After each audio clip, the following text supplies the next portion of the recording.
The Backyard Brawl basketball edition is tonight. We're going to talk Pitt, West Virginia, what Pitt needs to do to win, what I'm looking for, and all that's coming up today on this episode of Locked On Pitt.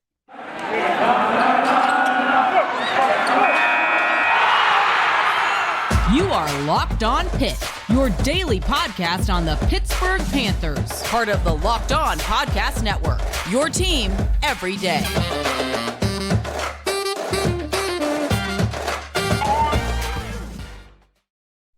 Folks, welcome back to another episode of the Locked On Pitt podcast, your daily podcast covering everything Pitt. And today, folks, it is all about Pitt basketball. Big game upcoming here for these guys. It is going to be Pitt, West Virginia. Pitt's really big first test of the season, if you will. This is a huge opportunity for Pitt to put out a statement.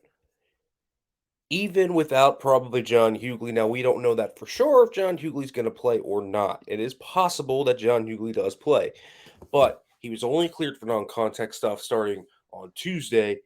And so that certainly, I think, throws a wrench into this. That says he's probably not going to end up playing, but it's always possible, right? It is always possible that he does end up playing in limited time. I think we can account for that. I think we can look at the state of where Pitt men's basketball is, what John Hugley has been, who hasn't played in 6 weeks. He hasn't even touched a court since September 30th before this week. So that is going to be a significant downside. I think we would all look at that and say he's probably not going to play more than maybe 5 minutes. 5 minutes and a half, maybe 10 minutes overall. I can't see him playing much. But this is a game where I think Pitt can start to develop some type of identity into what they're going to be this year. Because this Pitt team is obviously the make or break year for Jeff Capel. Jeff Capel has to have this team running on full steam and ready to go to a postseason tournament. We have talked about that before, how important it's going to be for this team to completely go full steam ahead. But if you can't get anything going because of one, injuries, and two, because quite honestly, maybe your team isn't good enough talent-wise, then, well, nothing's going to happen, right? And so Pitt, at this juncture, has to defeat the pressure that West Virginia's going to bring, because they always bring it. And I think this is a winnable game for Pitt. I really do. I look at this West Virginia team against Mount St. Mary's. As always, they were great defensively. That is Bob Huggins' teams to a T. I think you look at what West Virginia brought to the table. They brought good cohesion at the guard level. Inside, I thought when Trey Mitchell came in, they looked really, really good. I thought they looked disjointed without Trey Mitchell, but he's back from the foot injury. So it is possible that with Trey Mitchell now there, that West Virginia can give Pitt a really hard time. Jeff Capel even said this. Mount St. Mary's shot 24% inside the arc. They do not allow easy shots to happen inside. Now, for Pitt, they shot 41 three-pointers against Tennessee Martin. But here's where everything comes into play. Pitt's going to have to shoot the rock better than they did against Tennessee Martin. That is going to be a huge factor in this game. Pitt did about everything well, but shoot the ball well. They also were slow starting in that game. Remember, it was very, very close. It was 4-2 with about 14 minutes left in the first half. So this was a Pitt team that started out slow and then started really getting going. I'm not sure if they can afford the same type of start today. It doesn't mean they need to come out and all of a sudden score 20 points in the first 10 minutes. But what they do need to do is keep everything in front of them. And they need to make a shot or two that keeps them in it if they do start slow. So it's more like 10-7 or 12-9 or something like that, rather than you could be down 10 points if you start slow like that. And then I think Pitt get into trouble, because that's one thing we haven't seen this Pitt team deal with is being down. And do they try to overplay themselves? Do they kind of force themselves to do more than they should? It's a lot of questions that we still have about this team. The turnovers again were an issue as well against Tennessee Martin. Still 15 turnovers. I didn't think it was mostly because of their point guards, which is good news, but still, you can't be sloppy with the basketball rather, and you can't allow this press style, this man-to-man press style of West Virginia to get to you.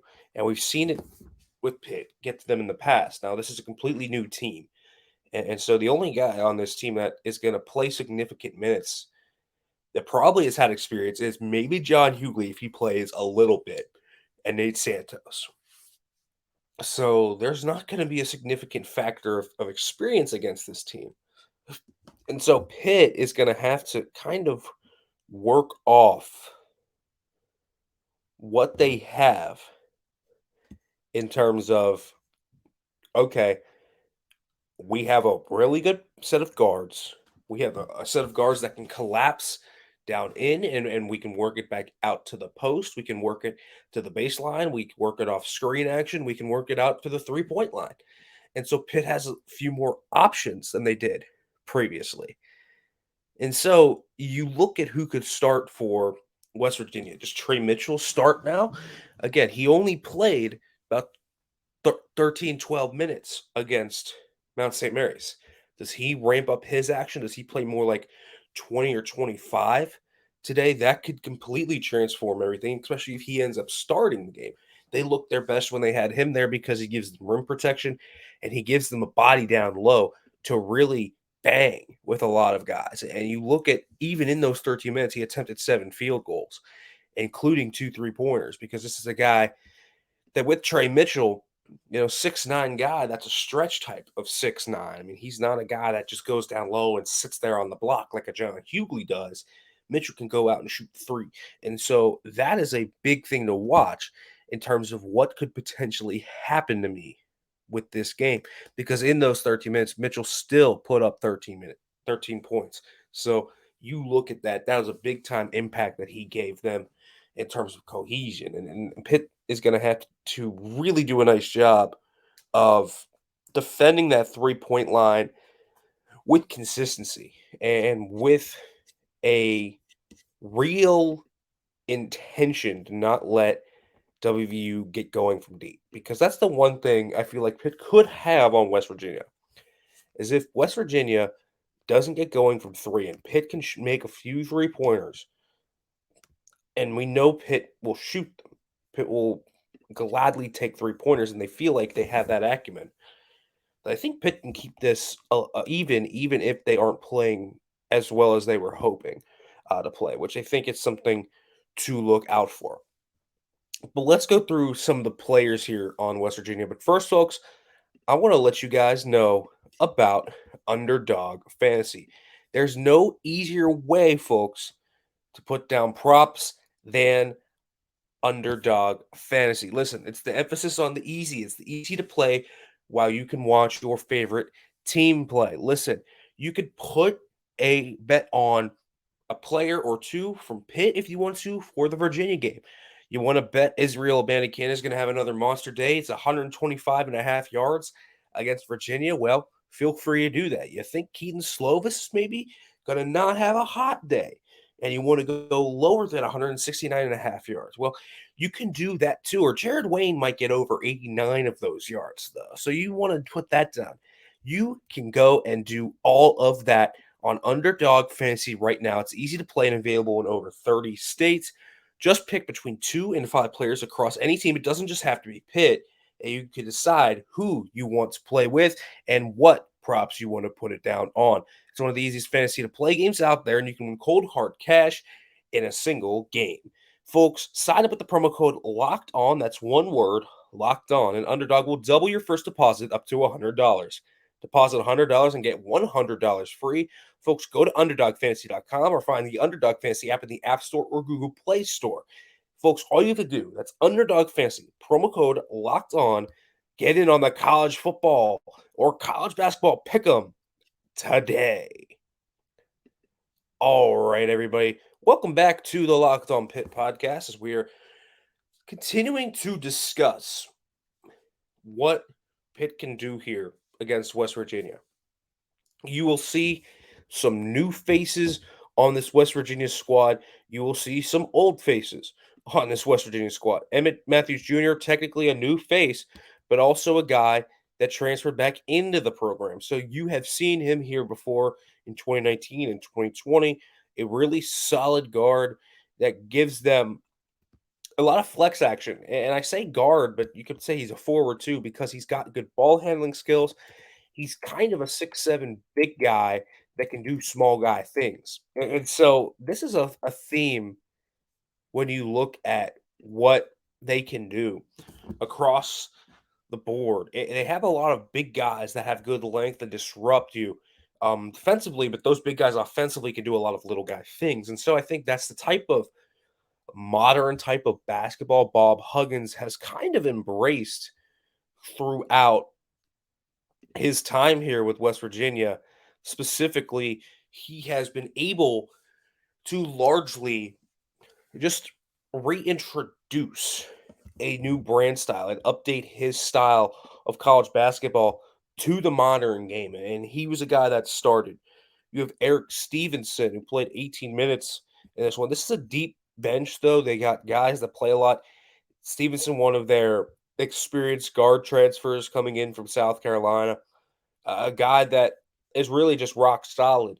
And they have really done a nice job to retool this roster. You look at Kedrian Johnson, you know him. He's been here for a while around the Morgantown program. So he is a guy that has always been very solid. Last year, played in this game. He's one of those few guys that knows what this game is about. Played 24 minutes last year in this game. These were their starters from last year. Kobe Johnson is in this one. He was there last year as well as a freshman, a really good freshman last year for this team too. Played 14 minutes and 4 points in that action against Pitt. Last year, you have Jimmy Bell Jr., who is coming in, a new guy that will start a JUCO transfer. We'll see what Trey Mitchell gets in. He'd probably get in for Bell if it does happen. And so you look at this team, man, and they're just deeper too. Trey Mitchell, you look at Joe Toussaint, Seth Wilson, you look at Josiah Harris. I mean, you look at all these players, Mohamed Wagoo. Like you look at all of these different players, and it's a deep lineup of players that West Virginia was able to use in terms of pure personnel. I mean, they played 11 guys of more than 10 minutes in this man St. Mary's game. And so they are a deep roster, similar to Pitt, which is going to be different this year because Pitt obviously was not deep last year. And so Pitt kind of used a hodgepodge of guys to fit their team last year. But this year they have far more depth and Pitt has far more shooting. And Bob Huggins noted that in his presser yesterday. Yeah, Pitt does bring these unique qualities to the table that they didn't have previously. And so it kind of changes, if you're West Virginia, how you have to play Pitt, because now you kind of have to back up just a little bit and understand that Pitt is not necessarily going to be always a team that's going to plod down low on the block. They're going to be a team that's a little bit more dynamic and will come at you from behind the 3-point line. Again, those 41 threes, man, that just sticks out like a sore thumb for Pitt. And Mount St. Mary's, I'll give it this.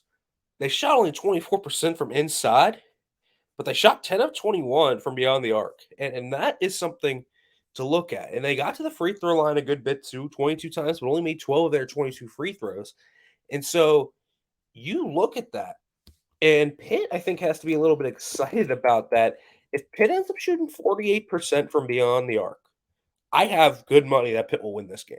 I really do.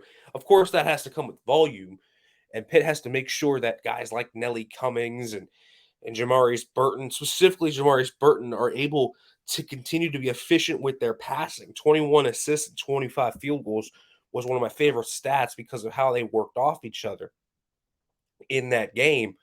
But they have to make sure that continues. And Mount St. Mary's had opportunities in this game. Now, they were just devastated on the boards. largely because of 15 offensive rebounds from the Mountaineers. And that was something that Jimmy Bell really did well in this game to me, made his presence felt. Wagoo also made his presence felt on the boards. But this is a really good rebounding team, regardless, in West Virginia. And Pitt did do a great job of rebounding against Tennessee Martin. The question is, can they do it again? We're going to see against a team with real size. They're not that much taller than Tennessee Martin was, but they are more physical. They're more scrappy. And so Pitt's going to have to deal with that. And specifically, how is Fede Federico rely on his ability to rim run and to protect the rim as well in this game? He's going to be a big factor, both him and Guillermo Diaz Graham. This is going to really test Guillermo Diaz's Graham, his physicality, his ability to stick up against a different brand of basketball than he's probably used to playing. And that was one of the big things about him and Jorge, right? Was that you've got bigger guys that necessarily don't fit the big guy archetype in college basketball because you have big guys that will stand on the block and back them down. And that's just one thing that West Virginia has that Pitt cannot allow to happen. Blake Hinson's going to have to be a big part down low, but you also can't allow that to let West Virginia win from beyond the arc, because a lot of what West Virginia did last year was be able to shoot the three ball off turnovers. And so Pitt's going to have to take care of the ball, and Pitt's going to really have to play a disciplined brand of basketball, and they're going to have to keep their defensive pressure up as well. They play a really good defensive game against Tennessee Martin, but I thought there were lapses in the preseason matchup. So can that carry over to West Virginia? Again, West Virginia was a team that turned the ball over a lot against Mount St. Mary's. For as good as Trey Mitchell was at times, 4 turnovers in those 13 minutes. You even look at Jimmy Bell, 4 turnovers. I mean, they had 18 total turnovers in this matchup. So this is a vulnerable team right now that's probably just like Pitt in the stages of kind of condensing together and melding together. And so Pitt has opportunities here. It's going to be about how you take care of the basketball and can you shoot the three ball with more efficiency than you did last game out. And so we'll see. I think Pitt has a chance to win this one. It's just going to be about that consistency. And I want to talk about if I think they're going to win. And I also want to talk a little bit about Pitt football here heading down to Charlottesville. But first, folks, I want to let you know about Simply Safe, because if you thought about securing your home with home security but have been putting it off, you'll want to listen up, because right now, Locked On Pitt listeners can order the #1 rated Simply Safe home security system for 50% off. This is their biggest offer of the year, folks. You will not want to miss it. Here's why I love it, folks. Listen, Simply Safe keeps you safe from anyone that might come onto your property or anything about that. It monitors every bit of your property 24/7. It's a monitoring agent, and with the tech support staff, there is not a moment where it will be asleep. Listen, Simply Safe was named the best home security system of 2022 by US News and World Report. A third year in a row, folks, and an emergency 24/7 professional monitoring agency using the Fast Protect technology exclusively from Simply Safe will capture critical evidence and verify that the threat you are facing is real, so you can get the priority police response that you want. This 24/7 professional monitoring system service costs only $1 a day. That's less than half the price of ADT's traditional professionally installed systems, folks. So don't miss your chance to save big on the only security system I recommend. Get 50% off any new Simply Safe system at simplysafe.com/locked on today. This is their biggest discount of the year, so don't wait. That's simplysafe.com/locked on college. There's no safe like Simply Safe. All right, everybody, welcome back to the Locked On Pitt podcast. Pitt, West Virginia, the Backyard Brawl. I know it's going to be rainy out today, but hope you all are coming up to the Pete to see this big one. It's going to be a big time game, the Backyard Brawl basketball edition. And listen, I think Pitt has a chance to win this game, but the pressure that West Virginia is going to table and their acumen to shoot it still from deep, they do have that in their arsenal. That was something that I thought didn't ring true enough against Mount St. Mary's. They only shot 6 of 20 from beyond the arc, but I think they have better shooters than that. You look at guys from last year and the efficiency they shot from deep, and they definitely have that ability. So I think they have a better chance to maybe match Pitt from deep, but You look at Pitt as well, 11 of 41 from deep. They're going to have to be better than that. They're going to have to be more efficient than that. Greg Elliott, Nelly Cummings. This is the game where we have to see Nelly Cummings come together fully, in my opinion, as the type of player you know he can be. He's got to have to be the point guard he was against Tennessee Martin, but he's going to have to add that with points. And he can't go 2 of 11 from the field today. He's going to have to probably drill a 3 or 2 to back West Virginia off a little bit. And you look at some of the guys that had big games last time out. Blake Hinson has to continue his level of production. He can't fall off a cliff. You know, we've seen this guy play so well. He had a great freshman year at Ole Miss, didn't play super well his sophomore year at Ole Miss. Can't have any of the tendencies from that year creep back in. And you just need Nike Sabandy to be more efficient, right? A guy that shot 2 of 8 from the field against Tennessee Martin, he needs to be more efficient. And that's largely, I think, the story of both of these teams is they just need the guys coming in that were proven scorers and proven shooters to be more efficient. And I think whichever team gets that is going to win this game. But if both teams get it, I think this could be an absolute slugfest. That's really one of the better games in college basketball on the night. It should really be a super fun game to watch.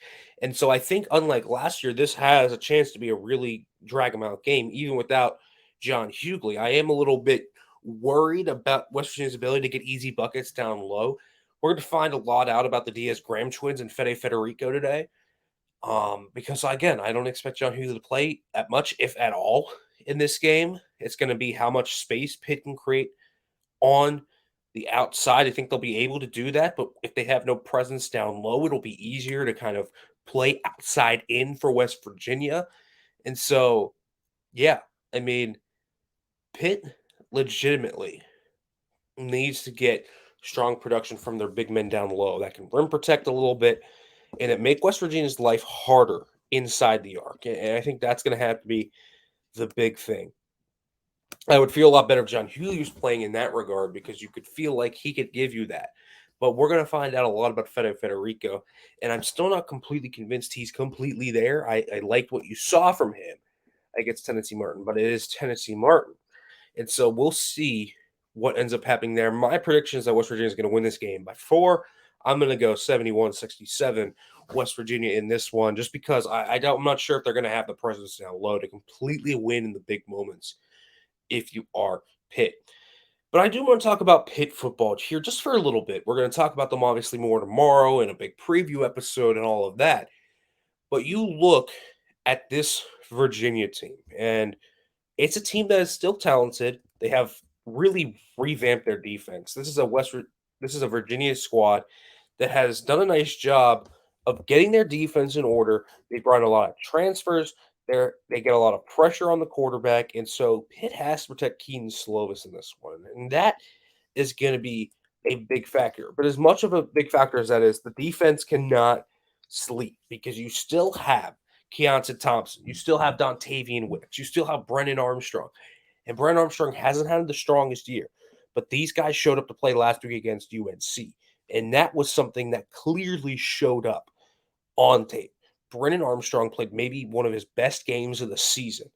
And so Pitt has to be disciplined defensively, and they have to create splash plays defensively like they did last week, in my opinion, against Syracuse. And so you look at Pitt overall, man, this offense has to score more than 19 points. And really, they only scored 17 because of the safety.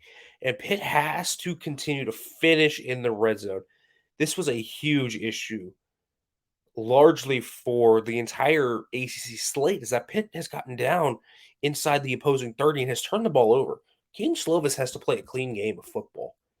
We need to see that come out. We need to see that start to come with consistency, with some level of it. Slovis has not proven to be able to do that, and I think that's been the big thing. It hasn't been that the turnovers have happened in Pitt's own territory. It's been that they've happened after long drives. I mean, he has more interceptions and touchdowns right now. Hasn't thrown a touchdown in an extremely, extremely long time since the Georgia Tech game. And Pitt needs something more from this passing attack. We've been saying that all year. They're going to get a good bit from Israel Abanikanda, who seems like he's going to play. They're going to get a little bit from Rodney Hammond. They're going to get maybe even some from Sebo Flemister, who seemed to break out a little bit against Syracuse. But they have to convert when they get into the red zone. And that's going to be the biggest thing here. Win in the red zone both defensively and offensively, which they haven't done on both sides of the football this year.